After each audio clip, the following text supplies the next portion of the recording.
The house was full, yet her heart felt tired. Between cooking, hosting, and smiling for everyone, she found herself awake late one night. The lights were off, the house finally quiet.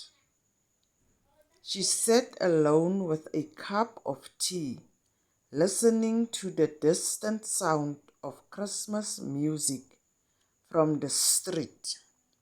For the first time all year, she prayed without rushing, and in that stillness, she felt God saying, "This is what I wanted to give you all year, but you were too busy to receive it."